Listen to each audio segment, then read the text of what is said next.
Hey everyone, how's it going? My name is Richard, and welcome back to a weekly Watchlist video sponsored by MarketSmith. And this week I have 15 stocks on my radar, and in this video I'll be going through both the fundamentals and technicals for each and the actual setup that I would use to trade these stocks. So dive right in, let's start with BNTX, and overall you can see fantastic earnings the past few quarters and great estimates for this year. Not so much for 2022, you see a little bit of a drop off, but obviously this is a huge jump from 2020, so this 5% drop here is pretty negligible. Overall, the composite rating is a 95. You've got one high quality fund in there as well, and also a nice increasing trend in the number of funds. So as for the setup, what I'm looking for is a break of this downward trend line right here. And ideally, it kind of consolidates a little bit, pulls back to around 200, and then bursts through. I don't like how it's kind of wedging up a little bit on lowish volume. So a little bit of sideways consolidation next week and then an explosion upwards. That would be preferable. One thing to keep in mind is a stage 3 base, and it has come already quite a ways during the past 6 months or so, but it still looks pretty promising for a swing trade entry. And ideally for the stock, you would have started your position at 110.98, added through these pivots as well, even on the undercut and reclaim of the 21 EMA. But I'm watching for a push through this declining trend line as well as that standard pivot at 213.15. Moving on, we've got Coursera, which has been very tight the past few weeks, 2 inside weeks as well, and overall looks decent.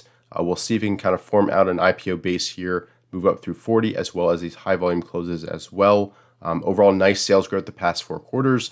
Not supposed to be profitable within the next 2 years, but estimate revisions are up for EPS. And looking at the fund ownership, you've got 71 funds in there as well, and one high quality fund investing into the stock. And on Friday, you have nice upside reversal action, and we'll see if we can kind of push through these highs as well as these highs next week, as well as the declining 21 EMA. Moving on, we've got Cpng, another recent IPO, a nice sales growth as well. Not supposed to be profitable within the next 2 years, but estimate revisions are up for 2022. And looking at the ownership, you can see a nice increase in funds here. Already 258 funds owning shares, as well as 3 high quality funds, including Fidelity in there. So that looks pretty promising.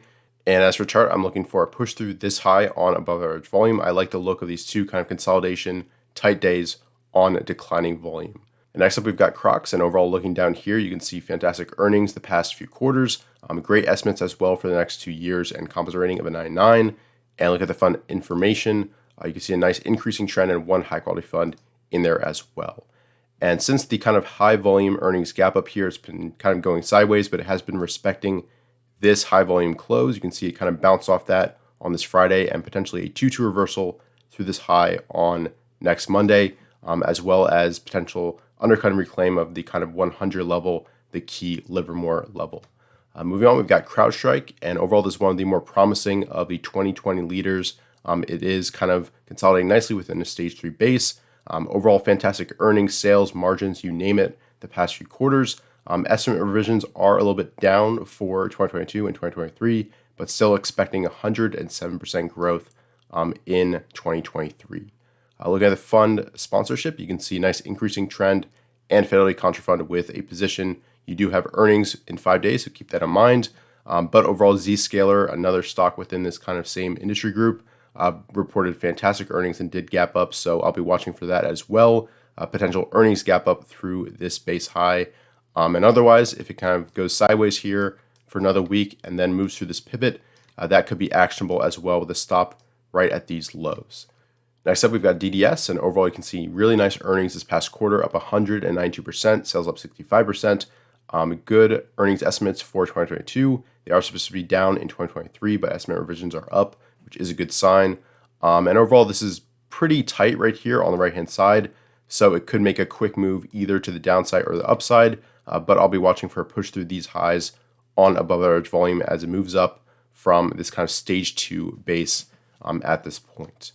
Next up, we've got EFX, also a recent earnings gap up here, and I'm watching for a push through this declining trend line on above average volume. And overall, you can see very solid and consistent earnings and sales the past few quarters. Not the strongest estimates for the next 2 years, but they are positive and the estimate revisions are up, which is a good sign. Looking at the fund sponsorship, you can see a nice increasing trend as well as 3 high quality funds investing into this stock, which always adds to my conviction. And overall, it's moved up nicely from this stage 1B a double bottom base, a nice earnings gap up on large volume. Moving on, we've got FNV, one of the mining stocks that I have on my focus list this week. And overall, you can see very strong earnings, sales, and margins the past few quarters. Decent estimates for the next few years. You can see an increasing trend in fund ownership and one high-quality fund, Fidelity, in there as well, as it forms out this large stage 1 cup with handle with a standard pivot at 154.16. You could also draw a little bit of a declining trend line here, get in a little bit early, but overall, I'm watching for a standard pivot breakout through that pivot at 154.16 on above average volume. Moving on, we've got another miner, NEM, and overall you can see very strong earnings, sales, and margins the past few quarters. Nice estimates for 2021. And looking at fund sponsorship, you can see a nice increasing trend over the past 2 years, but no high quality funds at this point. And as for the chart, it's just pushed up out of a stage 1B large cup here and is forming a nice flag right above that pivot. So I'm looking for a push through that on volume, this declining trend line, and we'll see how this works next week. And overall, one of the reasons that I'm watching these miners right here is because GLD has been trending nicely the past few weeks, back above the 200-day as well as an uptrending 21 and 50 SMA. So moving on, we've got RH. You can see very strong earnings the past few quarters, decent estimates for the next 2 years. Looking at fund ownership, you can see a nice increasing trend and 3 high-quality funds in there as well. And overall, looking at the chart, I like how tight it's been the past 4 days or so, back above the 21 and 50 SMA. And we'll see if we can kind of push through these highs on above average volume or potentially shake out and undercut and reclaim one of these key moving averages. Moving on, we've got SE, another one of the previous leaders that has been recovering nicely after bouncing off the 200-day moving average. And overall, you can see fantastic sales growth the past 4 quarters, not supposed to be profitable within the next 2 years. And looking at the fund sponsorship, a huge explosion the past 2 years and 2 high-quality funds in there as well. Overall, one thing that does give me pause is that it's come quite a long ways the past 12 months or so, and this is a stage 4 cup with handle, so keep that in mind. This is a little bit later stage, but so far we'll see how this acts. So overall, it's back above the 21 and 50 SMA. I'm looking for a push through this high on above average volume, and you can see that pretty much lines up with this stage 4 cup with handle standard pivot as well near 258.6. Moving on, we've got Snow, and overall you can see very strong sales growth the past 4 quarters. Not supposed to be profitable, but you do see EPS estimate revisions upwards, which is a good sign. And overall, looking at the fund ownership, you can see a nice increase and 3 high-quality funds investing in the stock as well. And overall, just try to push out above this kind of cheap pivot here, but did decline a little bit on Friday. But overall, I view this as constructive. It's on lower volume than the previous push up. So I'm looking for a move through this high on above average volume or an undercut and reclaim of this 243.49 pivot as it tries to build out the right-hand side of this primary base. So that is SNOW. And moving on, we've got TIGR. And overall, you can see very strong earnings, sales, and margins the past few quarters. Great estimates as well for 2021 and 2022. And looking at the fund sponsorship, you can see there's very few funds in this, which makes it definitely a lot more speculative. So keep that in mind. And there's no high quality funds in there as well. But overall, it had a very strong move in 2020 and now has been basing and is challenging this 23.3 pivot. So I'm looking for some consolidation below that level and then a push through that on volume also through this high. And this is a stock that I wouldn't normally have on my radar after a drop from 38.50 to 12. But this volume right here on the day, the highest volume ever, means that something has changed in the company. And that's why I'm watching this stock.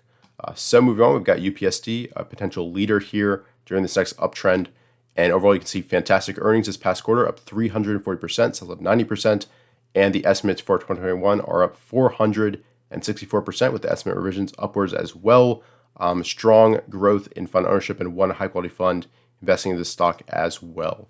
And overall, it is trading pretty loose here. The ranges are like 10%, 15% on a day. So hopefully we get some kind of inside days above 150, then a push through that on volume, and then a challenge of this pivot 165.66 on above average volume. But definitely you want to be managing your risk carefully with this one because it does have the character of sharp moves to the downside. So be ready for that and position size accordingly.